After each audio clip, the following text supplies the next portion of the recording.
Hey, I'm Pastor Fred. This is the follow through. We're listening to God. We're also living for Him. We're going to follow through on what the Word is calling us to. And today it's calling us to love each other.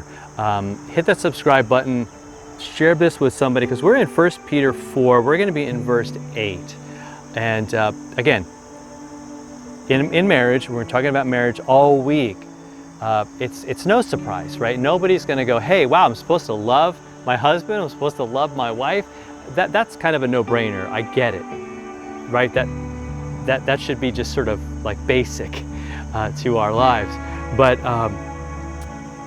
what happens when that other person doesn't love us back, right? What happens when we run into an issue where we're kind of not connecting, and it's really difficult because a lot of times, like, we're willing to love and we're all in, like, as long as that other person is going to love me back, as long as I know that they're going to return, you know, and give me back what I give to them. And see, that's a real problem because often, you know, the person, for whatever reason, might not be able to do that. They may not want to do that. There might be some issue that's there. And again, that's where God's got to deal with them, but God's calling us to deal with us. For me to say, okay, this is what I can control. This is what I need to do. And the words that we hear today in 1 Peter 4:8 are, above all, keep loving one another, how? Earnestly, since love covers a multitude of sins.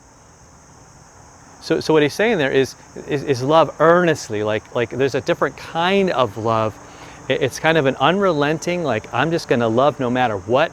I'm going to do that, and I'm going to do that with passion. I'm going to do that with enthusiasm. I'm not just going to begrudgingly do that. Now again, that only comes as we experience the love of Jesus, as we realize that He loves us, died for us. That frees us to be able to love the people in our lives. And what happens is, what he means by love covering a multitude of sins, it means that when I know I'm loved by God, when I know I'm forgiven, it's not about nitpicking and you know, and like highlighting every sinful thing that the people in my life do.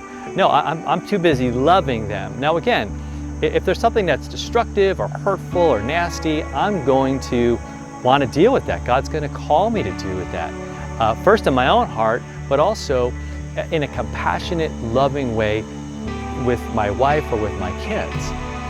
I mean, that's just being responsible, right? That's being loving, not ignoring it. But again, that's really different, isn't it, than hyper-focusing on it and bringing up every problem and every little shortcoming and every little thing, things that might not even really be sins, might be just things you don't like. But he says love kind of covers those because you just love that person and you're not looking at every fault, you're not looking at every flaw, but it's covered by your love for them. That love that you have is going to overcome whatever that issue is. It's going to allow you to speak that truth in love with, you know, kind of a concern as your focus. And so again, let's continue to do that. Let's love earnestly and let's realize, and this, I mean, because I know that I would want to be loved. And I know you would as well. And so let's do for others as we would really love for them to do for us, so that they can experience that. And so what a beautiful picture in a marriage of both people loving earnestly, both of them, you know, like that love covering a multitude of wrongs that happen.